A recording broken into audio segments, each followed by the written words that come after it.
Louvado seja o nome de nosso Senhor Jesus Cristo. Para sempre seja louvado. Irmãos e irmãs, nós precisamos aprender a rezar, a orar a Deus. Hoje um discípulo pergunta a Jesus o que é necessário para rezar. Nós achamos que sabemos rezar, mas o próprio Paulo, em uma das suas cartas aos Romanos, ele fala que não sabemos orar como convém, mas o Espírito ora em nós em gemidos inefáveis. Então seria muito bom que nós pudéssemos ser humildes na oração e saber que nós, ter essa consciência, estamos aprendendo a rezar. Assim como aprendemos a perdoar, aprendemos a amar, são artes que só se aprendem na medida que nós mergulhamos naquele que é o autor da oração, que é o próprio Jesus. Jesus rezou, mesmo na condição divina, assumindo a condição humana, rezou incessantemente ao Pai. O que inspirava a missão de Jesus era exatamente a oração, era exatamente aquilo que ele falava ao Pai. E se olharmos bem os evangelhos, vemos que os discípulos então estão observando o que Jesus faz. Por isso que então eles ficam inquietos. Vem Jesus rezando, querem aprender a rezar.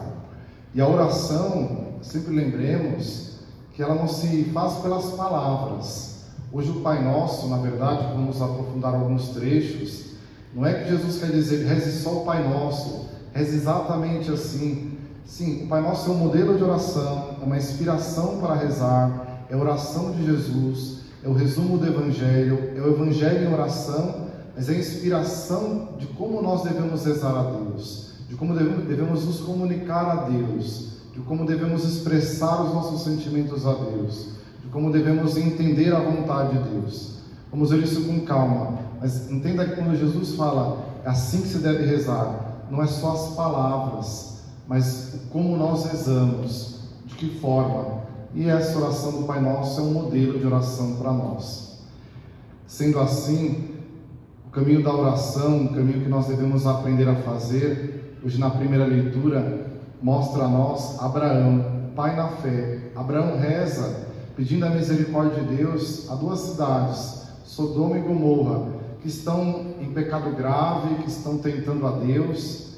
Interessante que o movimento tem aqui alguns personagens, digamos, Deus que vai ao encontro daquela cidade, ou seja, Deus também se comove com o mal, Deus não fica indiferente ao mal que acontece na nossa cidade, na nossa casa, na nossa vida.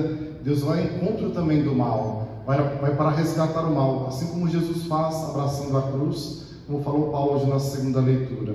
Então Deus ao mesmo tempo se compadece pelo bem, olha pelos que fazem o bem, mas também se compadece e vai ao encontro do mal para fazer a sua justiça. No fundo, o castigo, quando se fala na Bíblia, é a justiça divina.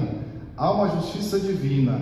Deus pede também as contas a nós, daquilo que nós deixamos no caminho, que nós não buscamos emendar, que as pessoas deixam de fazer o bem, ou deixam de lutar contra o mal. Nesse sentido, quem luta contra o mal é Abraão.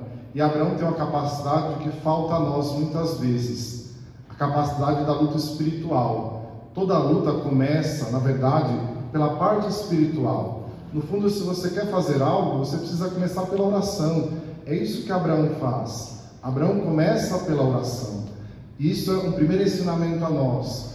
Assim como escutamos semana passada, a tal da Marta e da Maria, no fundo é isso. Marta queria só fazer, esquecia de estar aos pés de Jesus. Abraão é exemplo hoje para nós. Ele ora primeiro a Deus, o seu primeiro combate não é com as palavras das pessoas, não é ir somente com argumentos humanos, não é somente com o nosso modo que é válido, mas precisa também, em primeiro lugar, rezar a Deus, ver a luta, o nosso combate, da nossa vida, da nossa família, primeiramente com essa luta espiritual, em que eu intercedo, oração de Abraão, oração de intercessão.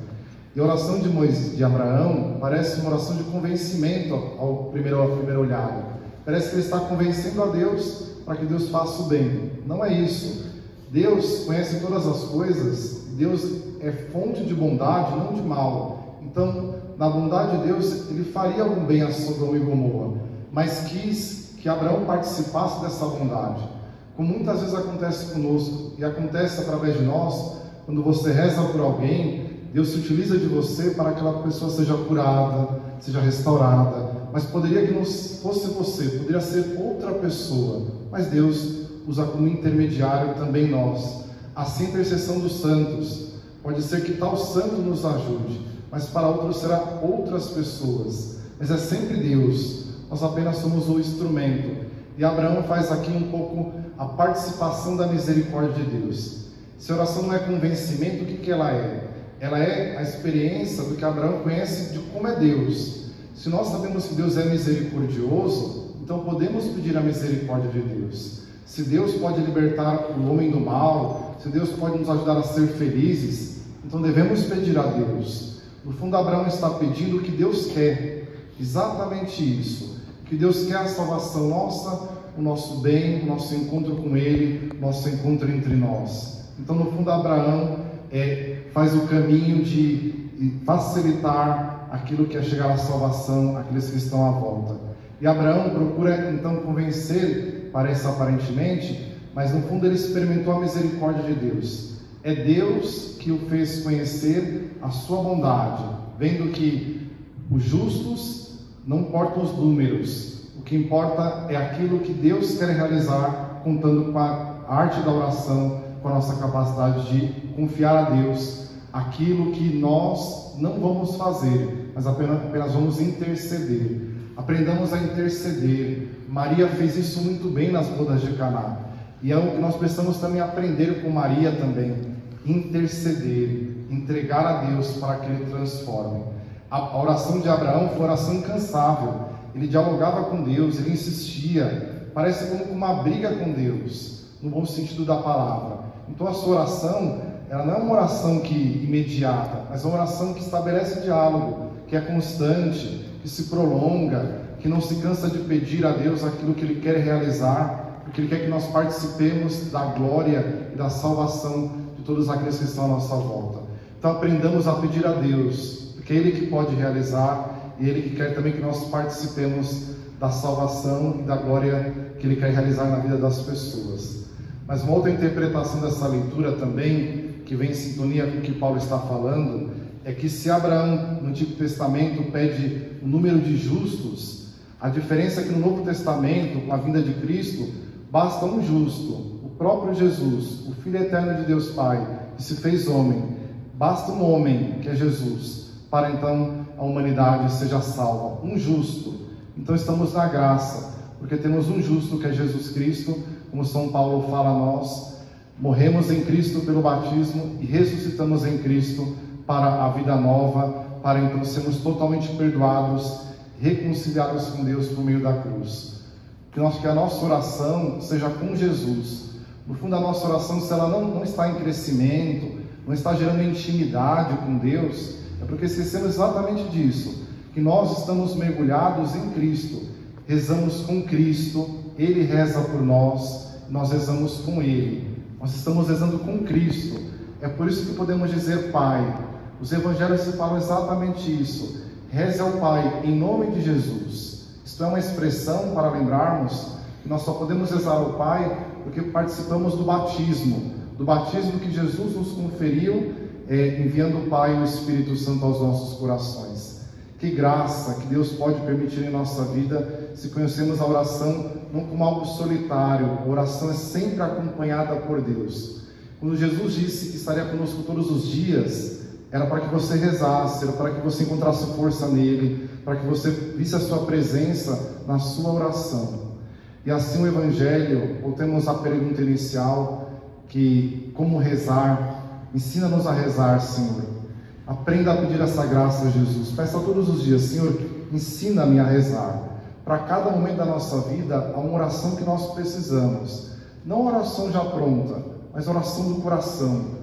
Essa oração que Jesus entrega aos apóstolos e discípulos, oração do coração. Cada palavra aqui é um significado. No catecismo, na última parte, ela tem toda uma explicação sobre cada parte do Pai Nosso, sobre cada trecho. Gostaria de acentuar algumas que possam nos inspirar um aprofundamento espiritual, a despertar aquilo que é a oração. A primeira palavra que Jesus expressa a nós é que a relação na oração é uma relação com uma pessoa concreta, que é Pai. O Pai é a primeira pessoa com que nós invocamos no Pai Nosso.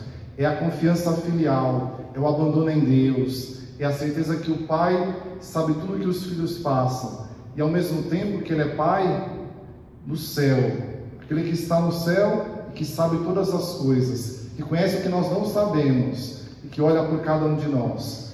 Pai, porque também precisamos aprender a confiar naquele que sabe onde nós estamos, onde as pessoas se encontram, o que fazem, o que deixam de fazer. Deus é onisciente, onipresente, onipotente. Ele conhece todas as coisas. Ao mesmo tempo que Ele é Pai, Ele precisa ser glorificado. Santificado seja o vosso nome.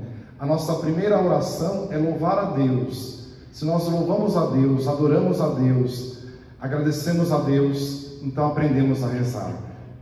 A gratidão na oração.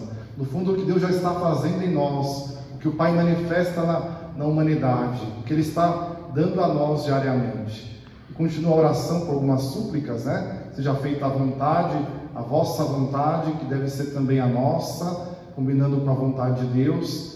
Mas eu gostaria de acentuar aqui, muito interessante, nessa leitura me chamou a atenção: dá-nos o pão de cada dia, que é necessário. Dá-nos o pão quer dizer, dá-nos o pão espiritual da palavra, dá-nos o pão material. Esses dois pães que nós pedimos para cada dia devem ser partilhados. Nós recebemos de Deus o pão material, o pão espiritual. Precisamos dar às pessoas palavras de Deus, palavras que são de fé, palavras que nós recebemos, tudo aquilo que é graça manifestada às pessoas. Igualmente, o pão material precisa ser partilhado. Nós recebemos de Deus, trabalhamos, mas precisamos também colocar em comum, porque é Deus que é o autor dos bens espirituais e materiais que nos concede. Em último lugar, acentua a tentação e sempre nos sonda. A última súplica que nós fazemos a Jesus, que Jesus experimentou na carne: não nos deixeis cair em tentação. Temos muitas tentações, e a primeira tentação é não rezar. A primeira tentação é não perseverar na oração. Jesus mesmo disse: vigiai e orai para não cairdes em tentação. Sempre a oração é um termômetro para a nossa fé, para a forma como nós amamos o próximo, amamos a Deus. E deixamos de rezar, vamos deixar de acreditar no que é possível Deus fazer e não vamos ver o que Ele está fazendo. É por isso que a parábola que Jesus conta para nós, que devemos pedir incessantemente, sejamos educados a confiar em Jesus pedindo, porque Ele pode realizar muitos bens segundo a sua vontade, segundo o seu tempo, mas Ele escuta todas as preces como nós escutamos. Pedi e será recebido, batei e será aberto, isto é, toda oração é escutada. Se não vem do nosso tempo, do nosso modo, é porque Deus sabe o melhor momento, sabe como que nós devemos receber a graça e sabe qual é a graça necessária para aquele momento. Aprenda na oração a perceber o que Deus está mandando de graça a você. Talvez é a graça da paciência, a graça de apenas acalmar o seu coração, não querer dominar as coisas. Muitas vezes a oração ela não alcança o seu efeito, o seu fruto, porque nós queremos a nossa graça. Pedimos a Deus, mas recebemos a graça que é necessária para o que for necessário naquele momento. Deus sabe o que é melhor para cada um de nós. Por último lugar, a maior graça da oração é o Espírito Santo, isto é, deixar-nos ser guiados por Deus. Tendo o Espírito Santo, nós iremos saber entender todas as palavras que as pessoas nos falam, que as situações nos acontecem e aquilo que está acontecendo na igreja e no mundo. Peço o Espírito Santo e será a maior graça, o maior presente que Deus concede a nós. A oração não responde todas as coisas e não concede tudo o que nós queremos, mas ela ilumina, ela dá constância, ela dá compreensão, ela dá sabedoria que tudo nós precisamos.